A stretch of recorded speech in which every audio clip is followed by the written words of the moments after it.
keluar dari rumah ini sekarang juga. Tapi, Pak, acara tahlilan ayah bahkan belum selesai. Apa maksud ibu? Ini rumah kami. Teriak Ayu yang berusia 19 tahun. Namun ibu tirinya, Dewi, hanya menyodorkan selembar kertas. Ini hasil tes DNA. Kalian bukan darah daging ayah kalian? Tidak mungkin. Ibu kalian yang sudah meninggal itu berselingkuh dan melahirkan kalian. Di tengah malam yang diguyur hujan deras, kedua kakak beradik itu diusir keluar dari gerbang. Kak, dingin sekali, Bima, adiknya yang berusia 9 tahun, menggigil hebat. Ibu tiri mereka bahkan mengejar hingga ke gerbang depan dan berteriak, "Jangan pernah coba-coba kembali, tidak ada tempat lagi untuk kalian di sini."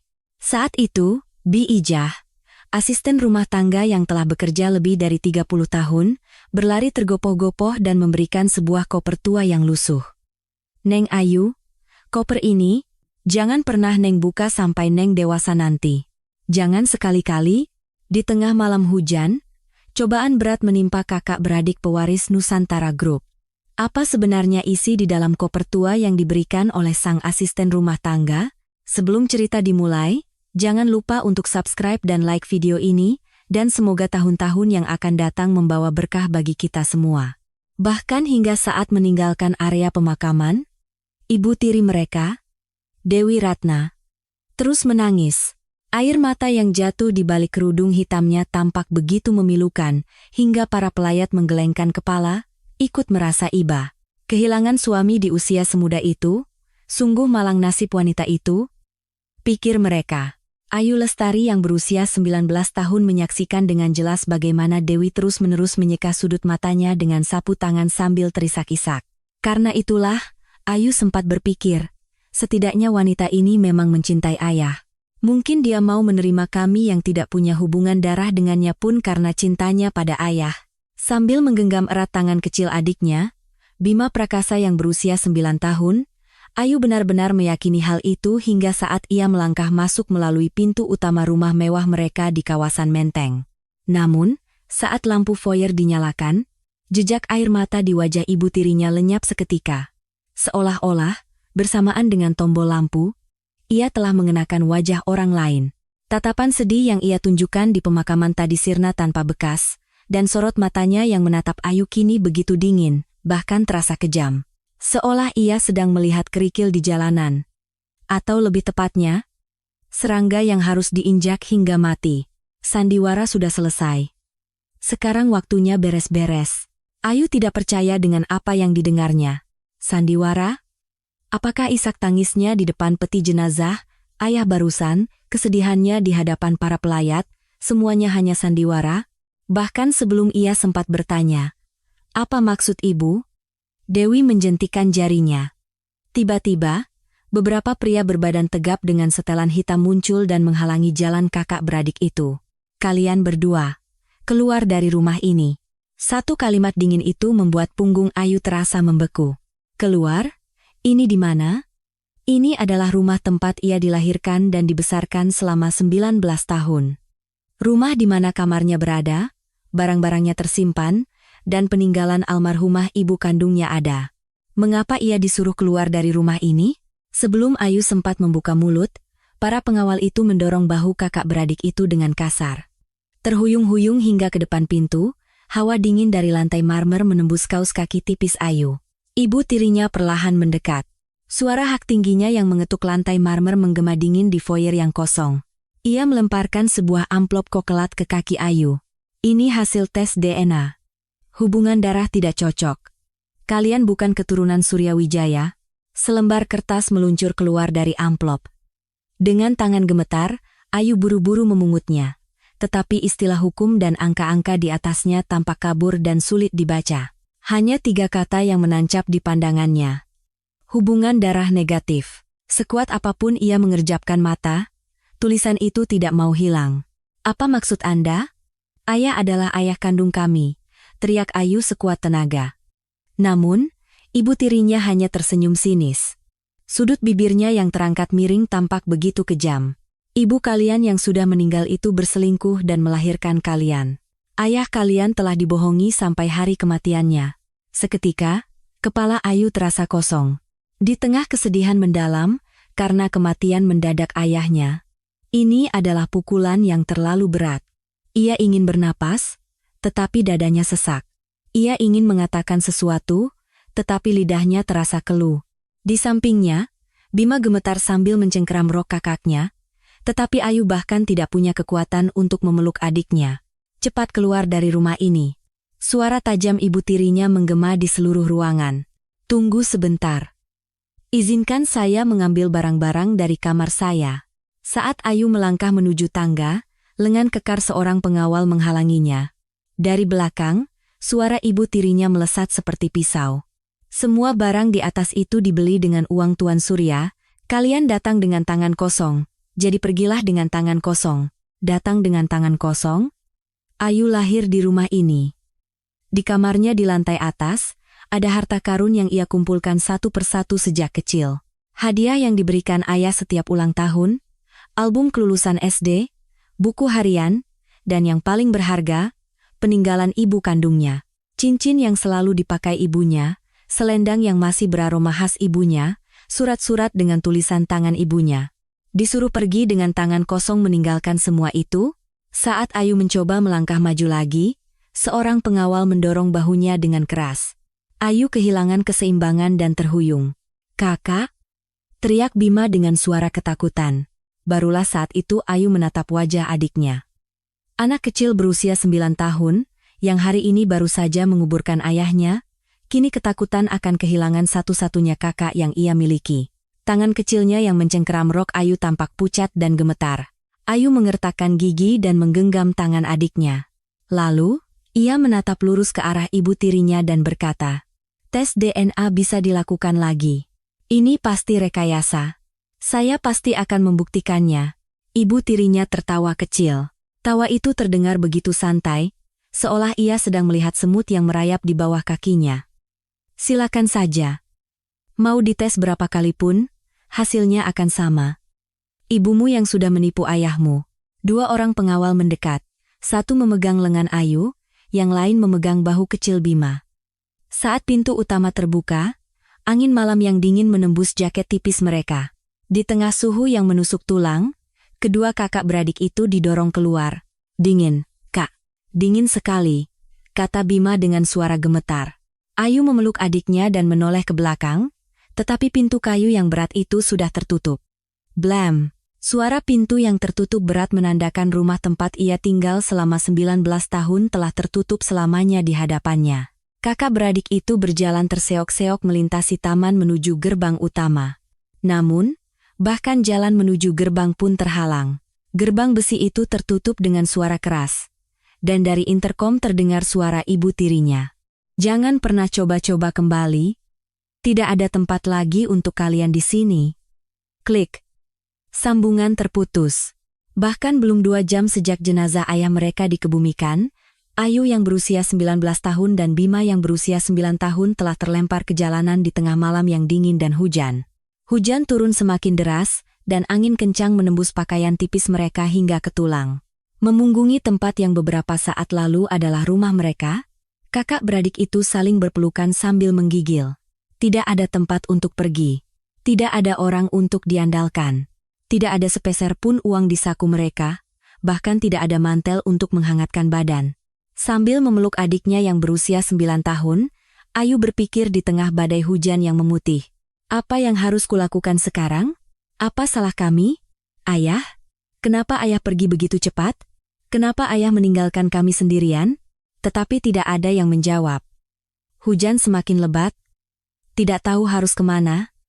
Mereka berdiri lama di depan gerbang. Ayu mencoba melindungi adiknya dengan tangannya yang gemetar, tetapi ia tidak bisa menahan dingin. Bibir Bima mulai membiru, pikiran bahwa mereka bisa mati kedinginan di sini membuat Ayu akhirnya menarik tangan adiknya dan berbalik. Ia tidak tahu harus kemana, tetapi mereka harus pergi dari tempat ini. Saat itulah, terdengar suara derit pintu samping pagar yang terbuka. Seseorang berlari keluar dengan tergesa-gesa. Ayu menoleh dan melihat wajah yang sangat ia kenal. Itu Bi Ijah, asisten rumah tangga yang telah bekerja di keluarga Wijaya selama 30 tahun, yang sudah seperti nenek bagi mereka. Bi Ijah berlari terengah-engah. Napasnya mengepul di udara dingin. Neng Ayu. Bi Ijah berhenti di depan mereka. Ia melirik cemas ke arah rumah utama, lalu buru-buru meraih tangan Ayu dan menyodorkan sebuah koper. Ini harus Neng bawa.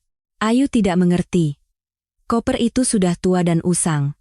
Sudut-sudutnya sudah aus, dan di bagian resletingnya ada bekas selotip yang menguning. Rasanya ia pernah melihatnya, tapi juga terasa asing. Ini apa, Bi? Bi Ijah memegang bahu Ayu dan berkata, "Dengarkan baik-baik, Neng. Ini barang yang dititipkan almarhum Bapak. Beliau berpesan, kalau terjadi apa-apa, barang ini harus disampaikan kepada kalian." Mendengar kata-kata barang titipan ayah, jantung Ayu berdebar kencang. "Dari ayah? Kapan?" Tepat saat Ayu bertanya, terdengar suara jendela di lantai 2 rumah utama terbuka dengan kasar. "Bi Ijah." Itu suara ibu tirinya.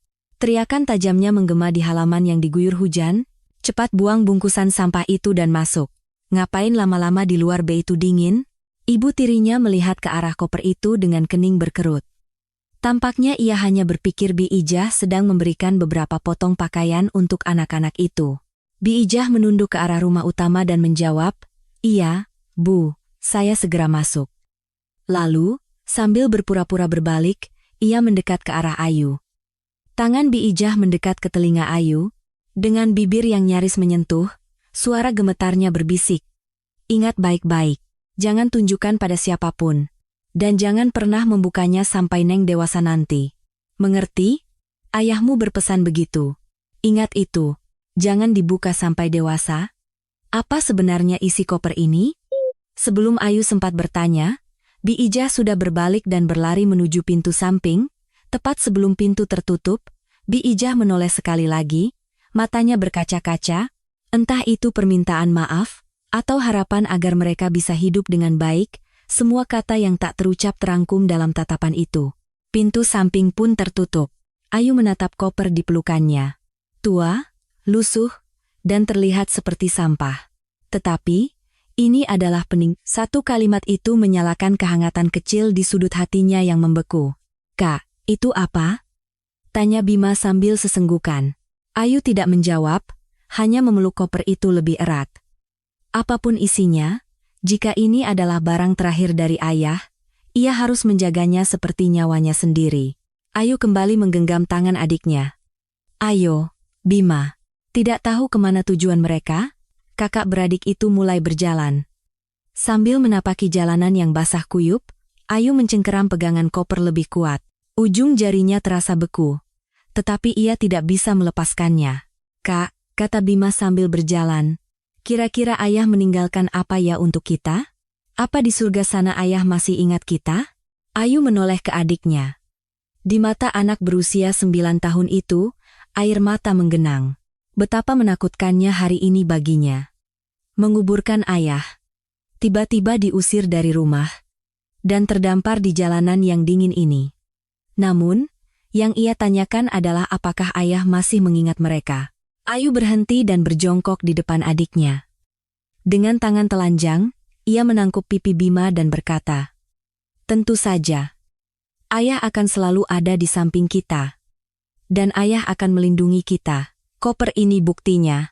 Meskipun tidak tahu apa isinya, Ayu berkata begitu. Tidak. Ia ingin percaya begitu. Bahwa ayah akan melindungi mereka. Bahwa meskipun tak terlihat, ayah akan selalu ada di samping mereka. Hanya dengan keyakinan itu ia merasa bisa melewati malam ini.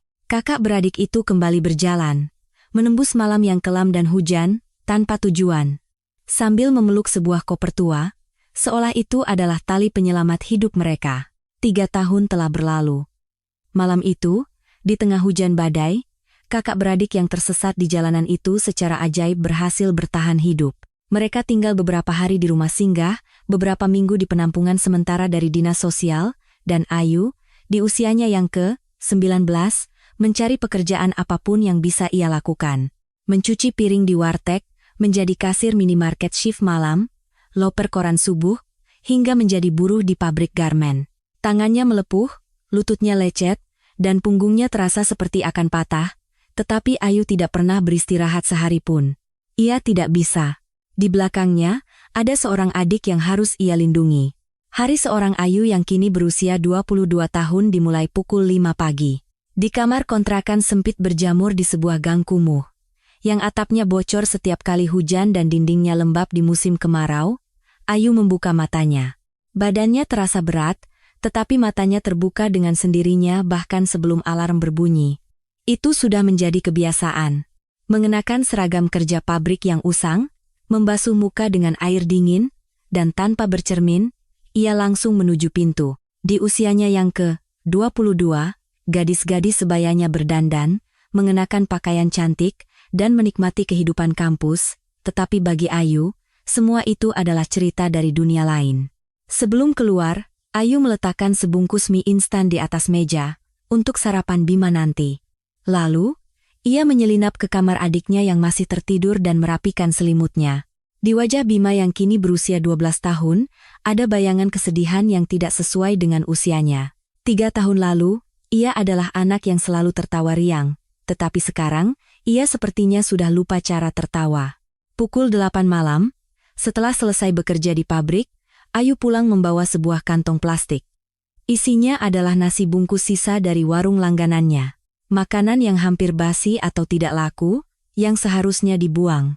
Mengemis makanan sisa adalah hal terbaik yang bisa dilakukan Ayu.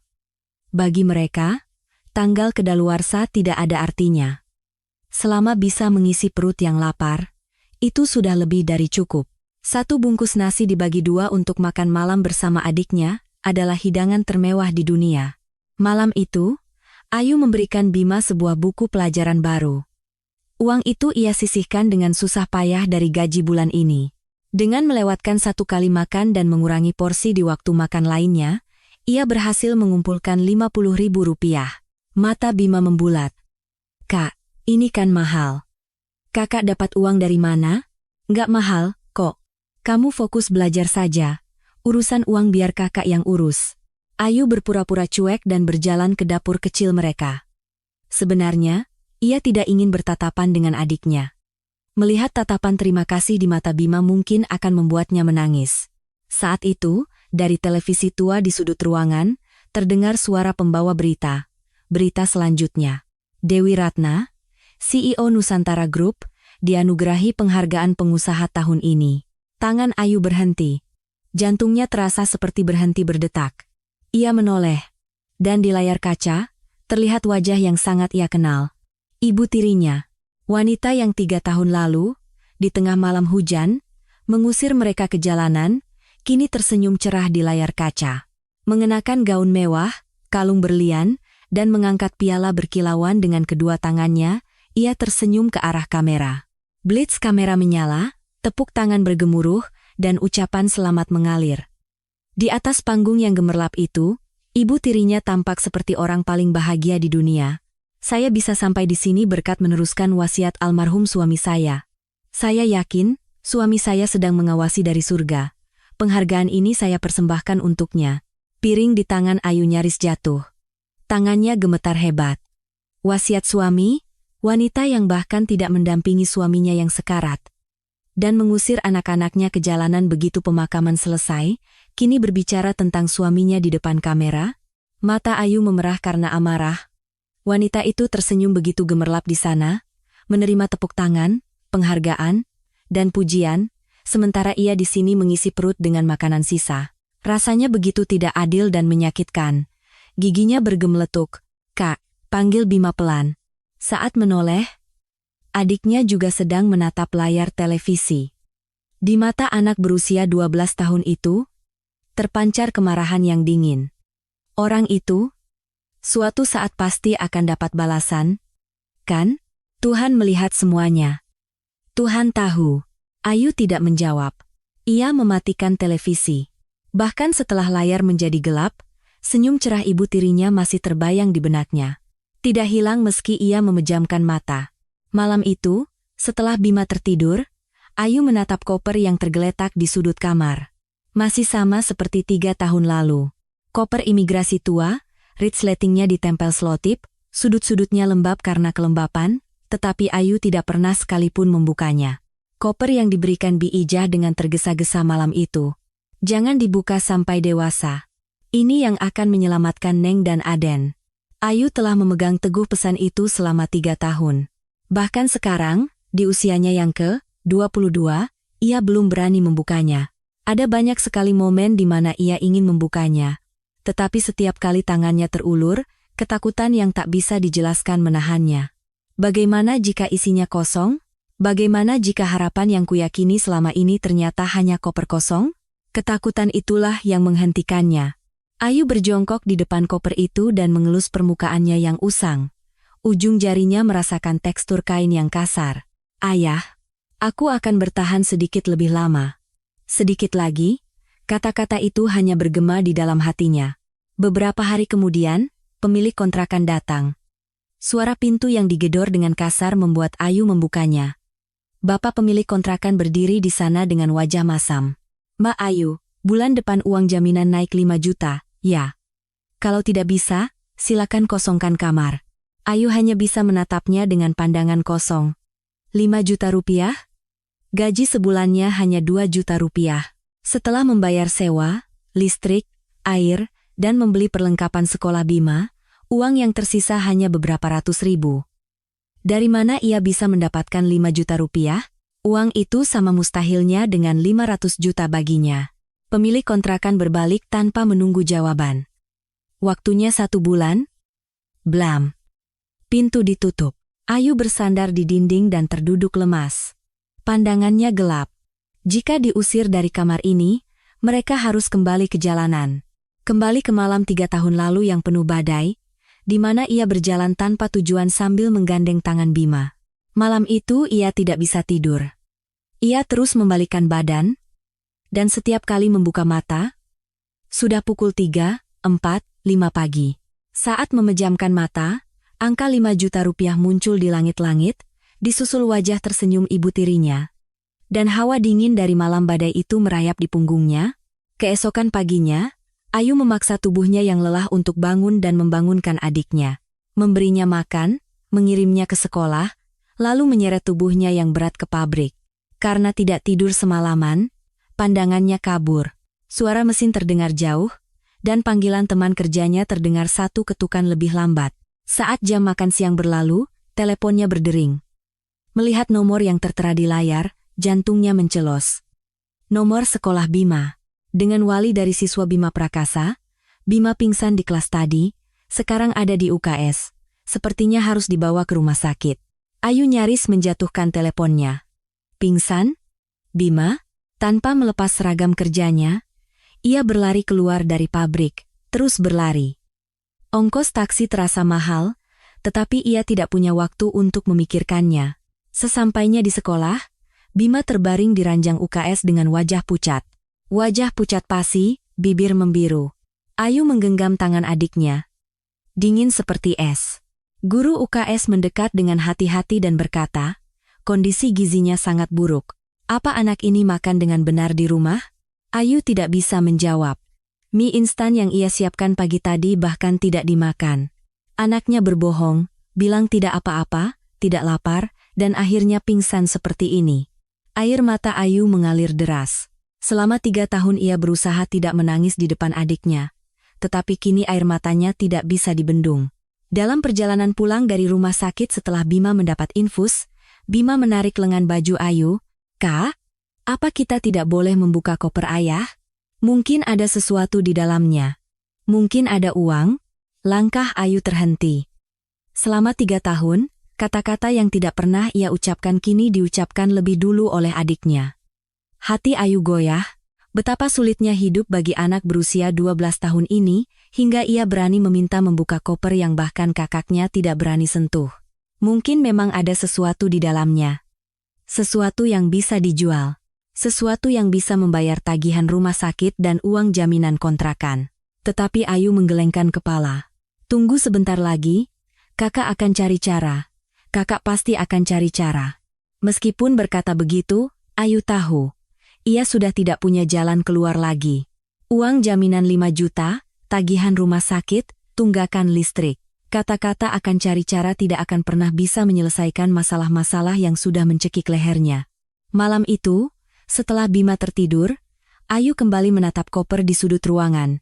Koper imigrasi tua. Peninggalan ayah, atau lebih tepatnya, barang terakhir yang diberikan Bi Ijah. Satu-satunya harapan yang membuatnya bertahan selama 3 tahun, sekaligus kotak Pandora yang menakutkan untuk dibuka. Apa isinya? Apakah benar ada sesuatu yang bisa menyelamatkan mereka? Atau hanya koper kosong? Ayu menatap wajah adiknya yang tertidur. Pipi pucat, mata cekung.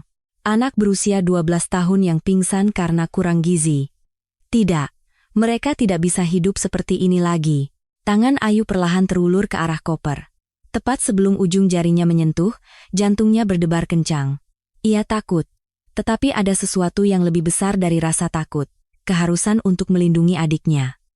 Fakta bahwa ia tidak punya jalan keluar lagi, bahwa sekarang adalah waktunya untuk membukanya.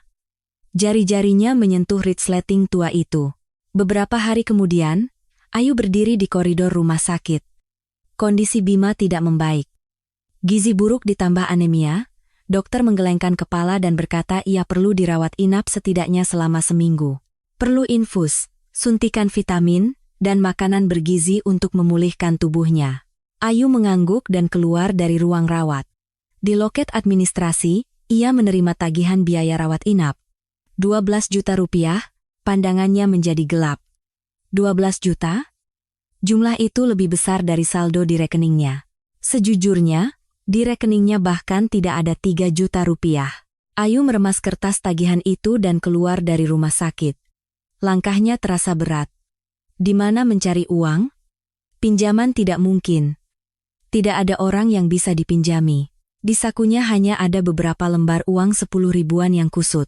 Tanpa sadar, langkahnya membawanya kembali ke kamar kontrakan.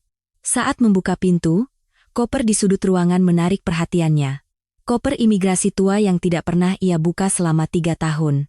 Di dalam kamar yang remang-remang, hanya koper itu yang tampak mencolok, seolah memanggilnya. Ayu terduduk di depan koper itu, tangannya gemetar. Jantungnya berdebar kencang. Untuk menyelamatkan Bima, aku harus menjual apapun yang ada di dalamnya. Ia berusaha mematuhi pesan Bi Ijah untuk tidak membukanya sampai dewasa. Sekalipun sulit, lapar, dan putus asa, ia tidak pernah menyentuh koper ini. Ia tidak tahu apa isinya, tetapi ia merasa ini adalah harapan terakhirnya, dan karena itu ia tidak berani membukanya. Takut jika ternyata isinya kosong. Tetapi sekarang tidak bisa lagi. Bima terbaring di ranjang rumah sakit. Wajahnya pucat. Lengannya ditancap selang infus. Adik laki-lakinya yang berusia 12 tahun pingsan karena tidak makan, ini bukan saatnya menepati janji. Tangan Ayu menggenggam resleting. Selotip yang menguning terkelupas. Resleting yang berkarat bergerak dengan suara berderit. Setelah 3 tahun, koper itu terbuka. Sambil menghirup aroma yang samar, Ayu perlahan melihat ke dalam. Di bagian paling atas, ada shell wall dan sepasang sarung tangan. Rajutan tangan yang dibuat dengan sangat teliti. Seketika, ia tahu, ini buatan Bi Ijah. Rajutan yang rapat dan rapi itu khas sekali, sama seperti sweater yang Bi Ijah rajutkan untuk ulang tahunnya yang ke-15. Dan aroma ini, aroma familiar yang keluar dari shawl itu, sekarang ia tahu. Itu aroma krim tangan yang selalu dipakai Bi Ijah, krim tangan murah yang selalu ia oleskan pada tangannya yang kasar karena mencuci dan bersih-bersih selama 30 tahun. Aroma itu menempel di shawl. Bahkan setelah 3 tahun. Di bawah shawl, ada setumpuk uang tunai yang terlipat rapi. Campuran uang 50 ribuan dan 100 ribuan. Diikat dengan karet gelang, setelah dihitung, jumlahnya sekitar 30 juta rupiah. Ini pasti uang simpanan Bi Ijah. Uang yang ia kumpulkan sedikit demi sedikit selama 30 tahun bekerja, ia masukkan ke dalam koper ini untuk mereka. Air mata Ayu menetes. Bi Ijah, aku tahu betapa berharganya uang ini. Bi Ijah selalu mengirim separuh gajinya untuk putranya di kampung, dan hidup hemat dengan sisanya. Berapa lama waktu yang dibutuhkan untuk mengumpulkan 30 juta? Di bawah tumpukan uang, ada sebuah album foto tebal. Ayu membukanya. Saat membuka halaman pertama, napasnya tertahan. Foto ayahnya yang sedang tersenyum sambil menggendongnya saat baru lahir. Di depan ruang bayi rumah sakit, ayahnya memeluk bayi mungil yang terbungkus selimut merah muda, tersenyum begitu cerah. Wajah muda ayahnya dipenuhi kebahagiaan seolah telah memiliki seluruh dunia. Di bawah foto, tertulis tanggal lahir Ayu. Setiap halaman yang dibalik, kenangan indah mengalir deras. Ulang tahun pertamanya, foto keluarga saat Bima lahir, kelulusan TK di mana ia menggandeng tangan ayahnya, foto keluarga di depan kue ulang tahun. Di semua foto itu, ayahnya tersenyum. Seperti orang paling bahagia di dunia, memeluk kedua anaknya. Ayah. Ayu memeluk album itu ke dadanya. Air matanya tidak berhenti mengalir. Selama 3 tahun di kontrakan kumuh, makan makanan sisa, melihat ibu tirinya tersenyum di TV, di saat-saat ia merasa terbuang sendirian di dunia, di dalam album ini ayahnya masih tersenyum, memeluk dan menggandeng anak-anaknya dengan ekspresi paling bahagia. Ayah tidak melupakan kita. Bi Ija juga. Ia bergumam sambil terisak. Ibu tirinya mungkin menganggap isinya hanya sampah. Tetapi ayah dan Bi Ija telah menyiapkan semua ini untuk mereka. Syal untuk menghangatkan di musim hujan, uang untuk keadaan darurat, dan yang terpenting, kenangan berharga. Seolah ingin mengatakan, kalian adalah anak-anak yang dicintai, kalian tidak sendirian. Saat Ayu hendak meletakkan album itu, ujung jarinya merasakan sesuatu yang aneh. Dasar koper itu terasa keras. Ia menekannya, jelas ada sesuatu di bawahnya. Sesuatu tersembunyi di balik lapisan kain. Ayu pergi ke dapur dan mengambil pisau. Dengan tangan gemetar, ia merobek lapisan kain di dalam koper.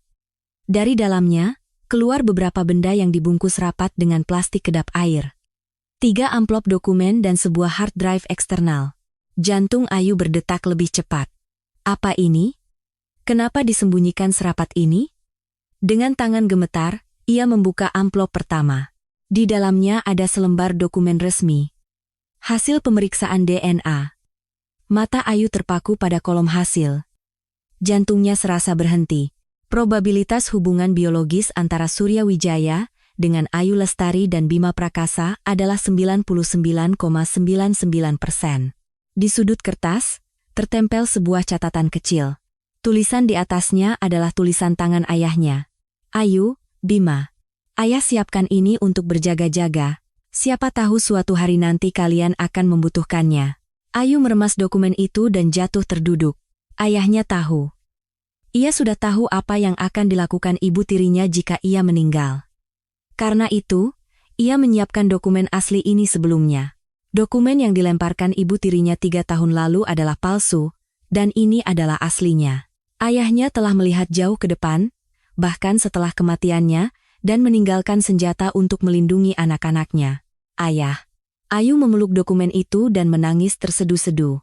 Sampai akhir hayatnya, tidak, bahkan setelah kematiannya, ia berusaha melindungi anak-anaknya. Ia pergi tanpa bisa mengucapkan sepatah kata pun, tetapi ia meninggalkan hatinya seperti ini. Cinta ayahnya begitu terperinci, dan itu membuat hatinya semakin sakit. Setelah air matanya mengering, Ayu menyeka matanya yang bengkak dan menatap sisa amplop. Masih ada 2 lagi. Dengan tangan gemetar, ia membuka amplop kedua. Di dalamnya ada setumpuk dokumen tebal dengan logo sebuah bank. Sertifikat dana perwalian. Mata Ayu terpaku pada kolom jumlah dana. Ia menghitung nolnya. 1 kali, 2 kali, 3 kali. Berapa kali pun dihitung, angkanya tetap sama. 100 miliar rupiah. Tangannya gemetar hebat hingga nyaris menjatuhkan dokumen itu. 100 miliar? Baginya yang selama ini pusing karena tagihan rumah sakit 12 juta, yang makan mie instan bersama adiknya, angka 100 miliar terasa tidak nyata, seperti mimpi. Ayu membaca syarat pencairan di bagian bawah. Penerima manfaat, Ayu Lestari. Syarat pencairan, dapat dicairkan setelah penerima manfaat mencapai usia 21 tahun dengan verifikasi identitas. Ayu yang kini berusia 22 tahun sudah melewati batas usia itu, ia bisa pergi ke bank dan mencairkannya sekarang juga. Ayu menatap dokumen itu dengan hampa. Selama 3 tahun ia kelaparan dan bertahan, ternyata di dalam koper ini ada uang 100 miliar. Tapi ia tidak menyesal. Sekarang ia mengerti mengapa Bi Ija berpesan untuk tidak membukanya sampai dewasa. Jika ia membukanya sebelum usia 21, uang ini tidak akan bisa dicairkan. Ayahnya telah memperhitungkan semuanya. Di dalam amplop ketiga, ada beberapa lembar dokumen dan sebuah kotak kayu kecil. Saat dokumen itu dibuka, ternyata itu adalah surat pengalihan saham Nusantara Group. Isinya menyatakan bahwa saham atas nama ayahnya dialihkan kepada Ayu Lestari. Setelah dihitung, persentasenya adalah 34% dari total saham. Posisi pemegang saham mayoritas. Di dalam kotak kayu, ada stempel perusahaan dan beberapa materai yang sudah ditandatangani ayahnya. Dengan ini, ia bisa menggunakan haknya sebagai pemegang saham, mengadakan rapat umum pemegang saham, menuntut hak manajemen, dan mengembalikan Nusantara Group ke pemilik aslinya. Dan yang terakhir, hard drive eksternal yang dibungkus rapat dengan plastik kedap air. Wajib diperiksa. Tunjukkan pada dunia saat waktunya tiba. Ini bukan tulisan tangan ayahnya. Sepertinya tulisan tangan Bi Ijah. Ayu menggenggam hard drive itu. Tunjukkan pada dunia saat waktunya tiba. Apa maksudnya? Apa isinya? Ia penasaran, tetapi saat ini ia tidak punya komputer untuk memeriksanya. Ada hal yang lebih penting untuk dilakukan. Ayu menatap dokumen-dokumen yang tersebar di lantai. Surat keterangan DNA, dana perwalian 100 miliar, saham mayoritas, dan stempel perusahaan. Ayahnya telah menyiapkan segalanya agar apapun yang dilakukan ibu tirinya, mereka bisa bangkit kembali. Itu juga berarti, ayahnya sudah mencurigai ibu tirinya sejak masih hidup. Ia sudah menduga apa yang akan dilakukan wanita itu pada anak-anaknya. Ayahnya, di tengah sakitnya, sambil menyadari kematian mendekat, telah melakukan semua persiapan ini untuk anak-anak yang akan ia tinggalkan. Betapa sakit hatinya, betapa khawatirnya ia. Memikirkan perasaan itu, air mata kembali menggenang. Ayu mengepalkan tangannya. Selama 3 tahun ia bertahan di kontrakan kumuh, kelaparan, dan tidak membuka koper ini bahkan saat adiknya pingsan. Selama itu, ibu tirinya merebut perusahaan ayah dan hidup mewah, bahkan muncul di TV menangis palsu demi wasiat suaminya. Mengusir anak kandung dengan surat palsu, merebut posisi mereka, dan menerima tepuk tangan sambil tersenyum. Beberapa hari kemudian, Bima pulang. Dengan uang 30 juta dari Bi Ijah, Ayu membayar tagihan rumah sakit adiknya. Sesampainya di rumah, Ayu menunjukkan semua dokumen dari koper kepada Bima. "Kak, itu apa? Kakak sudah buka kopernya?" Bima menahan napas. Tatapan mata kakaknya berbeda, mata yang selama 3 tahun menahan kesedihan dan penderitaan, kini telah berubah menjadi mata seseorang yang telah mengambil keputusan besar. "Bima, ada yang mau kakak tunjukkan." Ayu mendudukkan adiknya dan menunjukkan dokumen satu persatu. Hasil tes DNA asli, sertifikat dana perwalian 100 miliar, surat pengalihan saham, dan stempel perusahaan. Mata Bima semakin membesar. Tangannya yang membaca dokumen itu gemetar. Ini semua asli? Kita benar-benar anak ayah?" "Iya." Surat yang dilemparkan wanita itu 3 tahun lalu palsu. Ayah menyembunyikan yang asli di sini. Air mata menggenang di mata Bima. Anak berusia 12 tahun itu menggigit bibirnya, menahan tangis. Ayu memegang erat bahu adiknya dan menatap matanya. "Bima, jangan menangis." Suara Ayu berbeda. Tidak lagi gemetar, tidak lagi goyah. "Kita akan mengambil kembali rumah kita." Bima mengangkat kepalanya. Saat merapikan dokumen, tangan Ayu berhenti. Ada sesuatu yang terselip di antara amplop, sebuah kartu nama dan secari kertas kecil. Di kartu nama tertulis, Kantor Hukum Santoso, Rekan, Hartono Santoso, S.H. M.H., pengacara senior. Di kertas kecil itu, ada tulisan tangan yang familiar. Tulisan tangan ayahnya. "Ayu, jika terjadi sesuatu, temui orang ini. Dia teman lama ayah, ayahnya benar-benar telah menyiapkan segalanya. Bukan hanya bukti dan dokumen, tetapi juga orang yang akan membantu." Seolah-olah ia telah menempatkan bidak-bidak catur satu persatu. Keesokan paginya, Ayu mengenakan mantel usangnya dan pergi ke kantor hukum Santoso, Rekan. Kantor itu berada di puncak gedung pencakar langit di kawasan SCBD. Saat masuk, lantai marmer dan interior mewah menyambutnya. Bagi Ayu yang selama 3 tahun hidup di kontrakan sempit, ini seperti dunia lain. Resepsionis menatap Ayu dari atas ke bawah dengan tatapan meremehkan. "Ada yang bisa dibantu?" Saya ingin bertemu dengan Bapak Hartono Santoso. Maaf, tidak bisa bertemu tanpa janji. Hampir saja ia ditolak, tetapi saat Ayu menunjukkan kartu nama dan catatan kecil itu, ekspresi resepsionis berubah. Ia buru-buru menelepon ke suatu tempat, dan tak lama kemudian, seorang wanita yang sepertinya sekretaris keluar dan mengantar Ayu. Silakan lewat sini.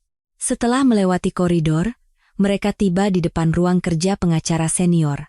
Saat pintu kayu yang berat itu terbuka, seorang pria berusia pertengahan 50-an langsung berdiri. Melihat kartu nama dan catatan di tangan Ayu, matanya membelalak. Anda, Nona Ayu Lestari? Benar. Saya putri dari almarhum Bapak Surya Wijaya. Pak Hartono berjalan mendekat. Ia mengamati wajah Ayu dengan saksama, lalu menghela napas panjang. Helaan napas itu mengandung kelegaan dan penyesalan. Hari yang dikatakan almarhum akhirnya tiba. Saya sudah menunggu selama 3 tahun. Pak Hartono mempersilakan Ayu duduk dan melanjutkan, 2 bulan sebelum meninggal, almarhum datang menemui saya. Beliau berkata, jika terjadi sesuatu padanya, suatu hari nanti putrinya akan datang membawa kartu nama ini. Beliau meminta saya untuk menunggu. Dan saat hari itu tiba, beliau memohon agar saya membantunya. Hati Ayu menghangat. Ayahnya telah mempersiapkan semua ini sejak 2 bulan sebelum meninggal. Terbaring sakit dan merasakan kematian mendekat, ia tidak bisa tidur karena mengkhawatirkan anak-anaknya. Ayu mengeluarkan semua dokumen dari koper dan meletakkannya di atas meja. Hasil tes DNA, sertifikat dana perwalian, surat pengalihan saham, dan stempel perusahaan. Pak Hartono memeriksa semuanya dengan teliti. Setiap kali ia membalik halaman, ekspresinya semakin serius, dan akhirnya ia mengangguk dalam. Semua ini asli. Stempel perusahaan almarhum juga tidak salah. Dengan dokumen-dokumen ini, semuanya lebih dari cukup. Jantung Ayu mulai berdebar kencang. Pak Hartono merapikan dokumen dan berkata, pertama, kita cairkan dana perwalian, lalu saya akan menghubungi para direksi. Semasa hidup almarhum, ada beberapa orang yang tidak menyukai Ibu Dewi. Mereka yang pura-pura patuh di luar, tetapi di dalam hati membencinya. Jika mereka tahu ahli waris yang sebenarnya telah muncul, mereka pasti akan bergerak. Sore itu, Ayu duduk di ruang prioritas sebuah bank.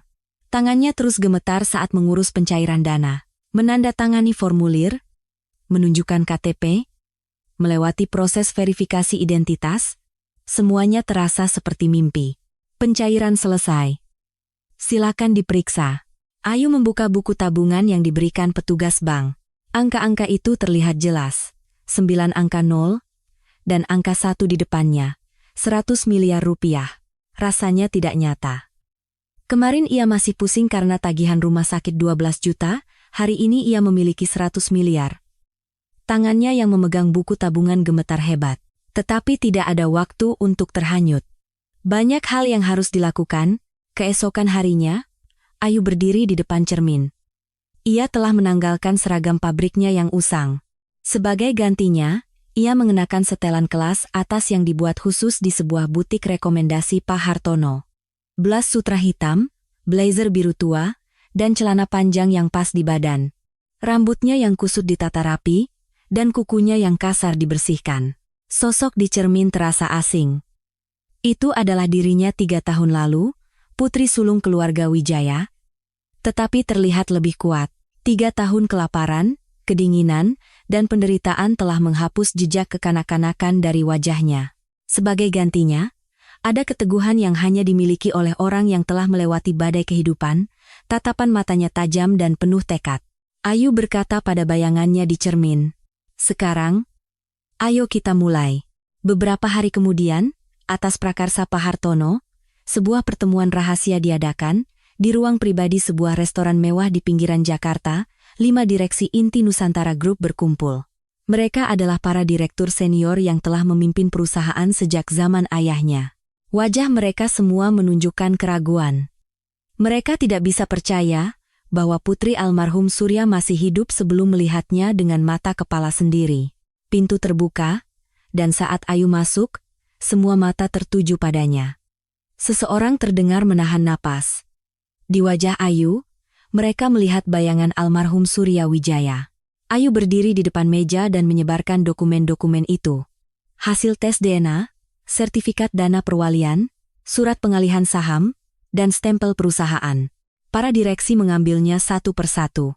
Ini stempel asli Tuan Surya, kata salah satu direktur senior sambil memeriksa stempel. Tangannya sedikit gemetar. Direktur lain memeriksa surat pengalihan saham. 34%. Ini berarti pemegang saham mayoritas. Bahkan lebih besar dari saham Ibu Dewi sekarang. Berbagai emosi melintas di wajah para direksi. Kemarahan, penyesalan, dan kelegaan bercampur aduk. 3 tahun lalu, mereka juga telah tertipu. Mereka percaya pada dokumen palsu yang disodorkan Dewi dan hanya bisa melihat anak-anak kandung bos mereka diusir. Direktur senior itu perlahan berdiri. Ia mendekati Ayu dan membungkuk dalam-dalam, "Nona Ayu, selama 3 tahun ini, Anda pasti sangat menderita." Direksi lainnya ikut berdiri satu persatu. Kelimanya menundukkan kepala di hadapan Ayu. Malam itu, berita kilat muncul di televisi. CEO Nusantara Group, Dewi Ratna, akan mengadakan upacara pelantikan resmi besok di Grand Hotel Indonesia. Acara ini menandai berakhirnya masa transisi selama 3 tahun, dan akan dihadiri oleh 500 tokoh penting dari dunia bisnis dan pemerintahan. Ayu duduk di sofa di kamar suite hotelnya, menatap layar TV. Di layar, ibu tirinya sedang diwawancarai. Mengenakan gaun mewah, ia tersenyum cerah dan berbicara tentang antusiasmenya untuk acara pelantikan besok. Sudut bibir Ayu perlahan terangkat. Waktu yang sempurna. Di saat ibu tirinya bersinar paling terang, di hadapan 500 tamu dan puluhan kamera, ia akan menghancurkan segalanya. Malam itu, Ayu dan Bima tidur di kamar suite hotel. Ruangan yang jauh lebih luas dibandingkan kontrakan mereka.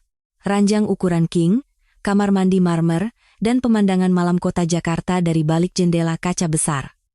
Tetapi keduanya tidak bisa tidur. Bima duduk di meja ruang tamu, mengetik di laptopnya. Layar menunjukkan kode-kode rumit dan jendela sistem. "Bima, sedang apa?" "Mempersiapkan video untuk besok." "Kakak tahu kan, aku sedikit mengerti komputer." Bima tersenyum. "Menyambungkan ke sistem AV di ballroom itu mudah sekali. Kalau aku kirim sinyal, videonya akan langsung muncul di layar besar." 3 tahun di kontrakan sempit sambil berkutat dengan laptop tua tidak sia-sia, belajar coding secara otodidak, mempelajari teknik dari video YouTube. Bima telah menjadi kartu truf tersembunyi yang bisa membantu kakaknya. Keesokan siangnya, Grand Ballroom Hotel Indonesia penuh sesak. Di bawah lampu kristal yang megah, lebih dari 500 tamu berkumpul. Tokoh bisnis dan politik, selebriti terkenal, para CEO perusahaan besar, dan puluhan wartawan dengan kamera mereka. Ini adalah acara pelantikan resmi CEO baru Nusantara Group. Karangan bunga ucapan selamat berjejer di sepanjang karpet merah, dan di atas panggung, layar besar dengan logo Nusantara Group terpasang. Di tengah semua itu, berdirilah Dewi Ratna. Mengenakan gaun putih bersih dan kalung berlian, ia jelas adalah bintang hari itu. Ia menyapa para tamu, berjabat tangan, dan menerima ucapan selamat dengan senyum cerah. Wajah seseorang yang telah mendapatkan segalanya. "Selamat, Ibu CEO. Anda membuka era baru bagi Nusantara Group. Semoga kedepannya semakin sukses." Pujian dan sanjungan mengalir deras. Dewi berpura-pura rendah hati sambil menunduk, tetapi sudut bibirnya nyaris menyentuh telinga. Hari ini adalah harinya. Momen yang ia impikan selama 3 tahun akhirnya menjadi kenyataan. Pukul 3 sore, acara pelantikan dimulai. Sesuai arahan pembawa acara, Dewi naik ke atas panggung. Lampu sorot menyorotnya, dan 500 pasang mata tertuju padanya. Blitz kamera meledak seperti badai. Dewi memegang mikrofon dan perlahan membuka mulut. "Berdiri di sini hari ini, perasaan saya campur aduk." Suaranya sedikit bergetar. Itu akting. Akting yang telah ia asah selama 3 tahun. 3 tahun lalu, saya kehilangan suami tercinta dan merasa sangat kehilangan. Hari-hari berlalu begitu berat. Saya bahkan tidak tahu bagaimana saya bisa melewatinya. Dewi berhenti sejenak dan mengeluarkan sapu tangan, berpura-pura menyeka sudut matanya. Dari bangku penonton, beberapa orang mengangguk-angguk seolah terharu. Tetapi, demi meneruskan wasiat almarhum suami saya bisa sampai di sini. Saya akan menjadi CEO yang tidak akan mempermalukan suami saya yang sedang mengawasi dari surga. Perusahaan ini, perusahaan yang sangat dicintai suami saya, akan saya jaga dengan segenap jiwa. Tepuk tangan membahana. Kamera wartawan tidak henti-hentinya memotret panggung yang sempurna. Momen yang diimpikan Dewi selama 3 tahun. Tepat pada saat itu, wasiat itu, biar saya yang menerimanya. Seluruh ballroom hening. Suara tepuk tangan berhenti, bahkan suara napas ratusan orang seolah terhenti. Semua mata menoleh ke arah sumber suara. Pintu masuk utama yang besar perlahan terbuka. Dalam siluet cahaya, muncul 2 sosok, Ayu dan Bima. Ayu mengenakan setelan hitam. Dari ujung rambut hingga ujung kaki, ia memancarkan aura seorang pewaris konglomerat. Ia berjalan dengan percaya diri, bahu tegap, dagu terangkat, dan tatapan mata yang tajam. Di sampingnya ada Bima, dan di belakang mereka, 4 pengawal berjas hitam mengikuti. Ballroom mulai berbisik, bisikan menyebar seperti gelombang. Para wartawan serentak memutar kamera mereka. Blitz kamera meledak, naluri mereka mengatakan ini adalah berita besar. Ayu berjalan di atas karpet merah, menerima sorotan Blitz tanpa berkedip. Langkah demi langkah, perlahan, di atas panggung, wajah Dewi menegang. Awalnya, ekspresinya tidak percaya. Ayu tiba di depan panggung. Ia menaiki tangga satu persatu. Lampu sorot menyorot wajahnya. Di tengah keheningan 500 pasang mata, Ayu berdiri di hadapan Dewi. Pertemuan kembali setelah 3 tahun. Ayu mengulurkan tangan dan mengambil mikrofon dari tangan Dewi. Lama tidak bertemu, Ibu. Suara Ayu menggema di seluruh ballroom melalui pengeras suara. Tenang, tetapi mengandung hawa dingin yang tak tersembunyikan. Saya datang sebagai orang dewasa untuk menyampaikan pesan dari ayah. Penonton kembali berbisik. Pesan dari ayah? Apa maksudnya? Putri Tuan Surya? Benarkah? Para wartawan semakin menggila. Dewi sadar dari keterkejutannya dan berteriak, "Beraninya kau? Kau pikir ini di mana?" Suaranya pecah dan melengking. Sama seperti suara 3 tahun lalu saat mengusir mereka. "Satpam, cepat seret mereka keluar." Tetapi tidak ada yang bergerak. Para petugas keamanan yang berjaga di seluruh ballroom tidak bergeming. "Apa yang kalian lakukan? Cepat seret mereka." Saat itu, seseorang dari kursi penonton berdiri. Itu adalah direktur senior.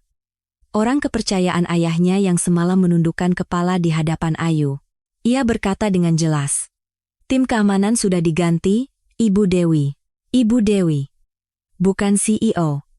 Panggilan itu mengubah atmosfer di ballroom. Wajah Dewi menjadi pucat pasi. Ayu mengangkat mikrofon. Di hadapan 500 tamu dan puluhan kamera, ia perlahan membuka mulut.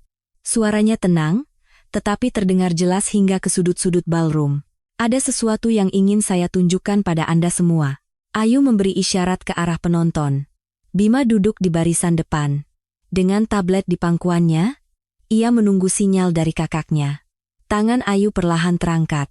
Jari Bima berhenti di atas tombol enter. Dan saat tangan kakaknya turun, ia menekannya. "Ini hadiah untukmu, Ibu," kata Ayu sambil menoleh ke arah Dewi. Suaranya tenang, tetapi di dalamnya terkandung kemarahan yang terpendam selama 3 tahun. Seketika, layar besar di belakang panggung menyala. Logo Nusantara Group bergetar lalu menghilang. Sebuah video mulai diputar. Layar menunjukkan sebuah ruangan yang familiar. Kamar tidur mewah, perabotan kayu, tirai sutra, dan ranjang ukuran king. Itu adalah kamar utama di rumah keluarga Wijaya.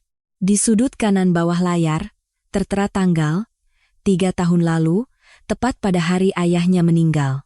Di dalam video, Surya Wijaya sedang duduk di tepi ranjang. Ia sedang melihat dokumen, lalu tiba-tiba wajahnya menegang.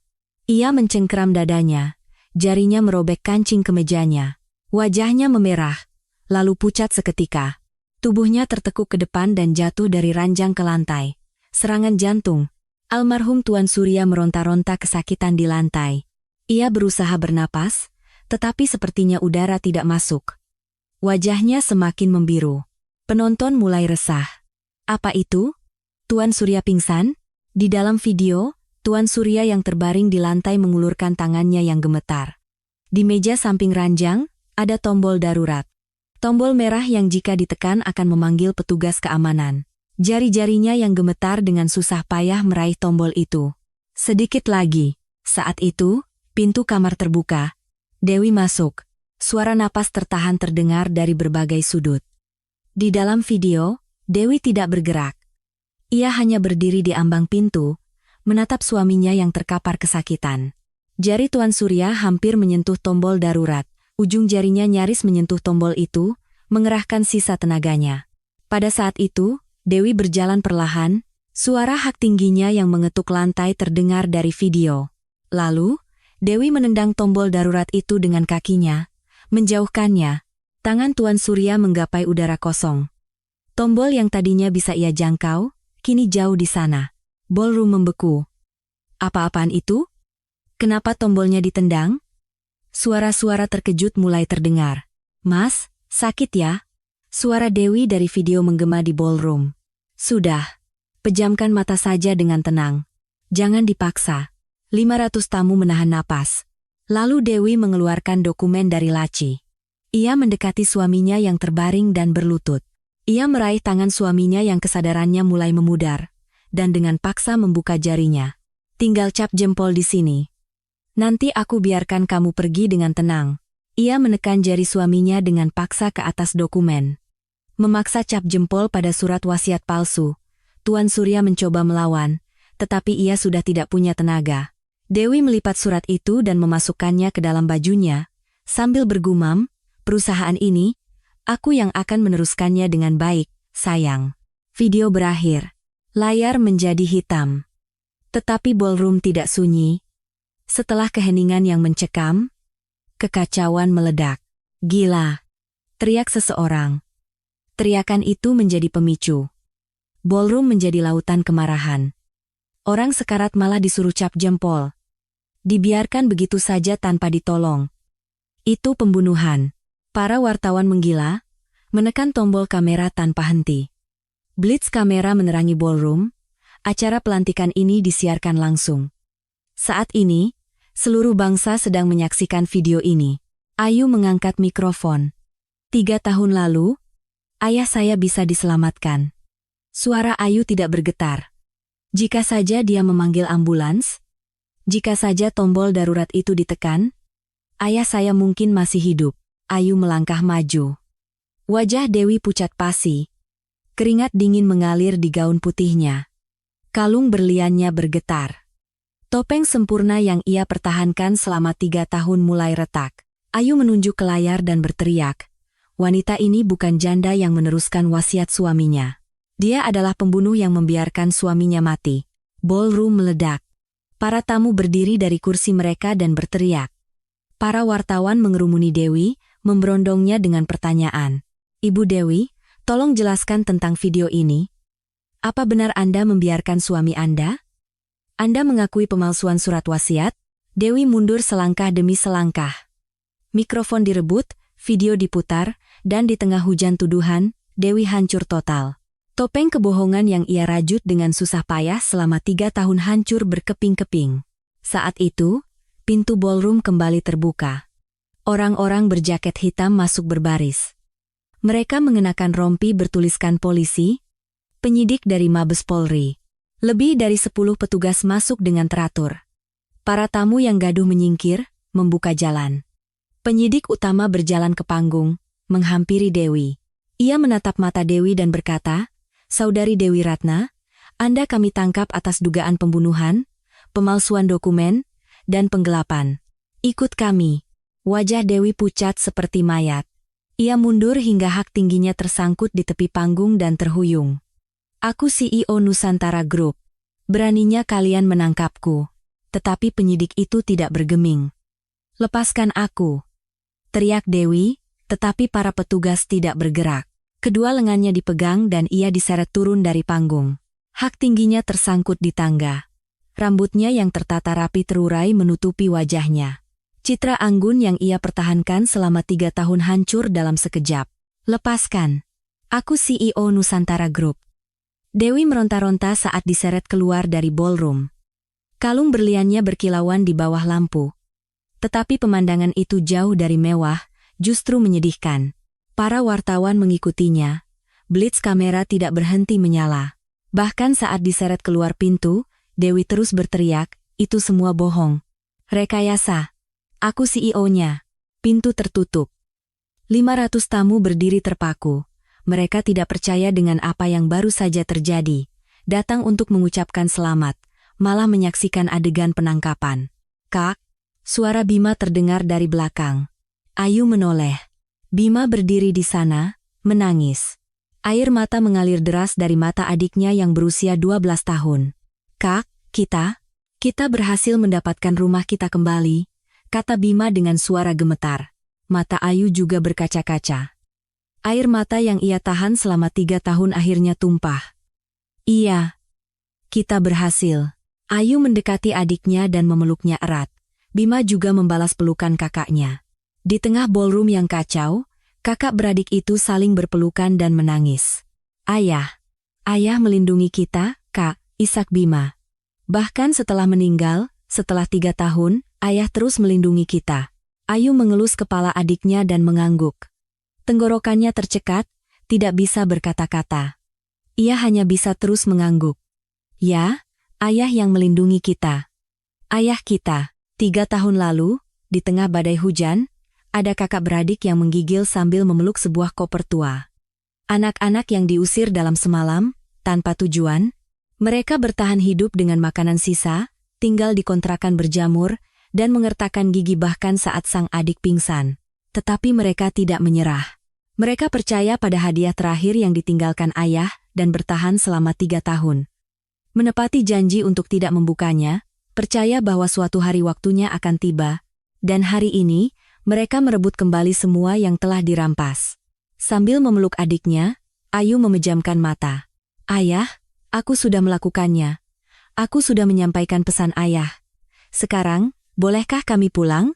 Beberapa hari kemudian, sebuah sedan hitam berhenti perlahan di depan gerbang megah kediaman keluarga Wijaya. Pintu mobil terbuka, Ayu dan Bima turun. Mereka berdiri berdampingan, menatap rumah itu. Mereka kembali berdiri di depan gerbang tempat mereka diusir 3 tahun lalu. Saat itu adalah musim hujan. Badai mengguyur, ujung jari membeku, malam yang terasa begitu putus asa tanpa tujuan. Ayu yang berusia 19 tahun menggigil di depan gerbang besi ini sambil menggenggam erat tangan Bima yang berusia 9 tahun. Tetapi hari ini berbeda. Sinar matahari pagi yang hangat menyinari rumah itu, pohon-pohon di taman menumbuhkan tunas hijau muda, dan suara burung berkicau terdengar. Musim kemarau yang hangat telah tiba, menggantikan musim hujan yang dingin. Seolah-olah rumah itu telah menunggu pemiliknya selama 3 tahun, segalanya tampak bersinar cerah. "Kak, ayo masuk," kata Bima sambil menggenggam tangan Ayu. Tangan adiknya yang berusia 12 tahun terasa hangat. Ayu mengangguk dan melangkah masuk. "Ini rumah kita," gumam Bima. Ayu pun memandang sekeliling ruang tamu dan berbisik, "Iya, rumah kita." Saat itu, terdengar suara dari arah pintu utama. Ayu menoleh. Sebuah siluet yang familiar berjalan dari arah cahaya matahari. Rambut putih, punggung yang sedikit bungkuk, langkah yang menanggung beban waktu, tetapi tatapan matanya masih hangat.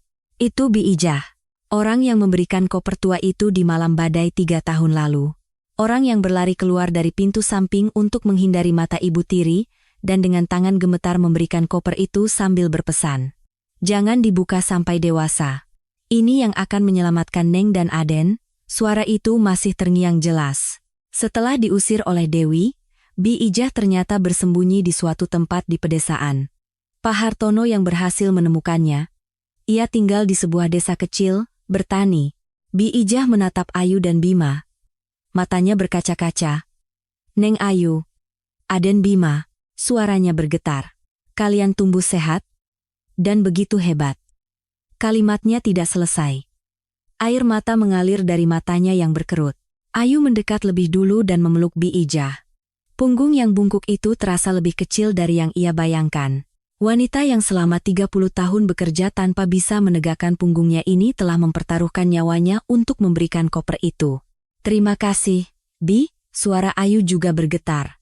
"Berkat koper itu kami bisa bertahan hidup. Bibi yang telah melindungi kami." Bi Ijah menepuk-nepuk punggung Ayu, bahunya bergetar karena isak tangis.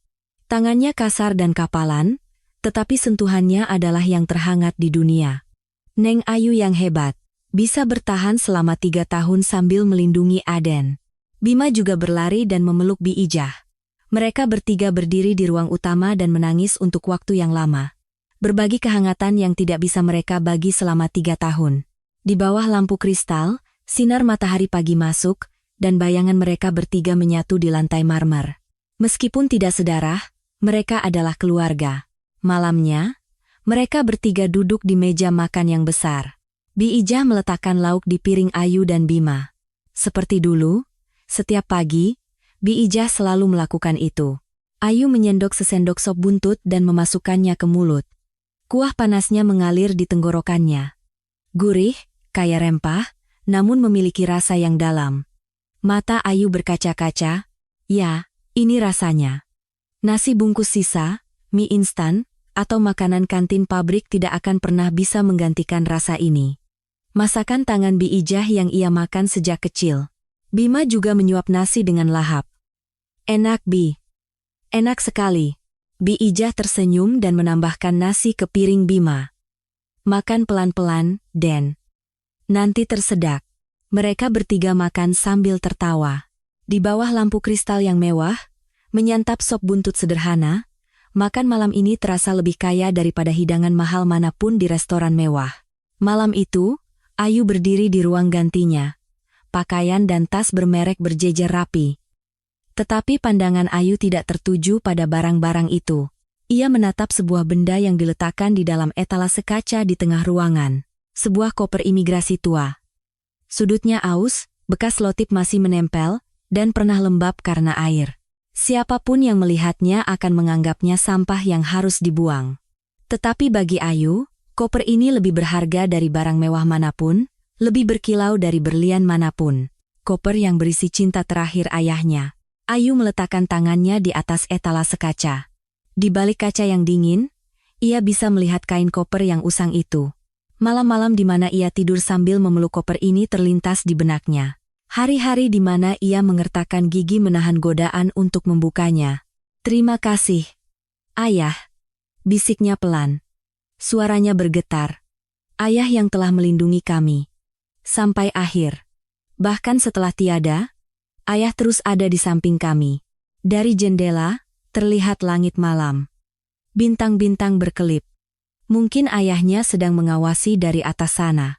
Sejak malam badai 3 tahun lalu hingga hari ini, ia tidak pernah mengalihkan pandangannya sedetik pun. Ayu memejamkan mata. Kakak beradik yang terlempar di musim hujan terdingin, telah menemukan kembali musim kemarau terhangat berkat sebuah koper tua yang ditinggalkan ayah mereka. Koper yang diberikan Bi Ijah dengan mempertaruhkan nyawa, cinta yang disiapkan ayah hingga akhir hayatnya, semua itu telah melindungi mereka. Ayu menatap koper di balik etalase kaca dan tersenyum. Dan musim semi mereka baru saja dimulai.